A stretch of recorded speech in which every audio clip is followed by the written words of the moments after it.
Chaz from Pair of Dice Paradise here, with another episode in our series of games that I have played in the last year since I created my Top 100 Games of All Time series that either have earned their way onto my Top 100 or have not. And why? Today, we have a conundrum. You see, I'll be honest with you, it's not easy. It's not easy to be a board game video guy. You got to think about what games you want to play. You got to play them. You got to formulate an opinion on them. You got to try and retain your objectivity. Channel your inner Justin Bieber and be yourself with your own opinions and not succumb to the bandwagon.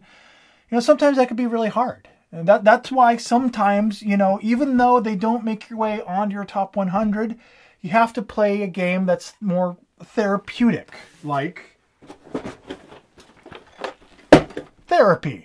Therapy, the psychological game of questions and insights for 3 to 6 players or teams. Teen to adult. Assume the role of therapist or patient. Enter group therapy. Explore the personalities of your fellow players. Survive crises. Escape from psychosis. Be the first to gain insight through the 6 stages of life. And fill up your couch and win. 'Cause that sounds fun!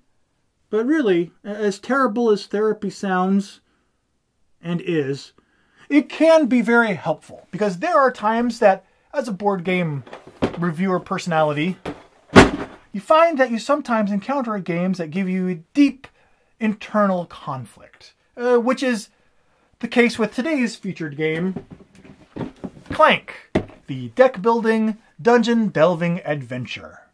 You see, sometimes games come along that everyone universally seems to praise. Everyone loves this game. They love the innovations. They love the gameplay. So you begin to worry. If I also praise this game, am I going to be seen as a shill? As just going along with the bandwagon? With the crowd?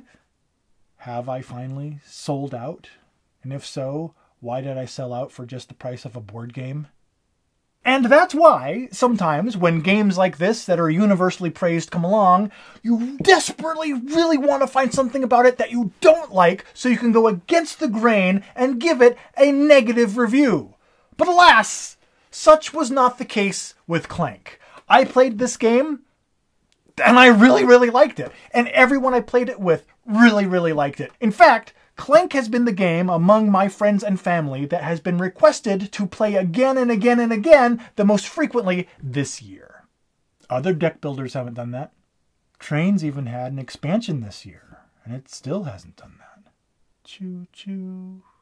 So, Clank, for anyone watching after the apocalypse, after the knowledge of how it plays has been lost to mankind, is a deck-building game with a central board. The players will be playing explorers who are going down deeper and deeper into this dungeon, going lower and lower on the board to rescue greater and greater treasures and escape before a big dragon that's lurking deep within the dungeon finds them and devours them. So, get in, get the best treasures you can, and get out while the getting's good. And it does this by a hybrid of the board and a deck-building set of mechanisms. And it does it well.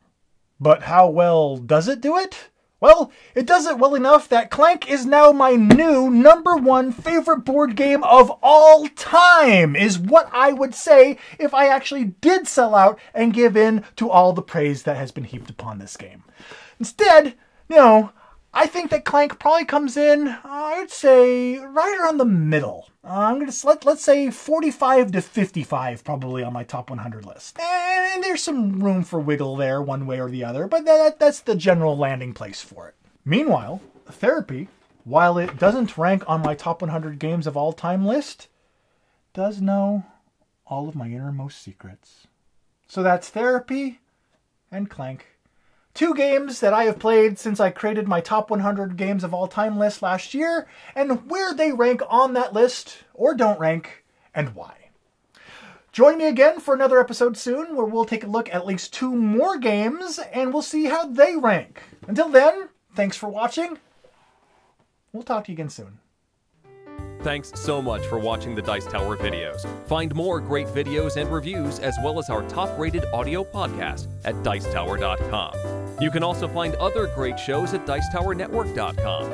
I'm Eric Summerer, and you've been watching The Dice Tower. The Dice Tower is sponsored by Cool Stuff Inc., where you can find great games for great prices. Cool Stuff, in stock. Check them out at coolstuffinc.com. I had this dream the other night. I was being chased by a giant yellow meeple. And all I could do was roll sevens. 7 after 7 after 7. What do you think that means, therapy? Tell me your secrets.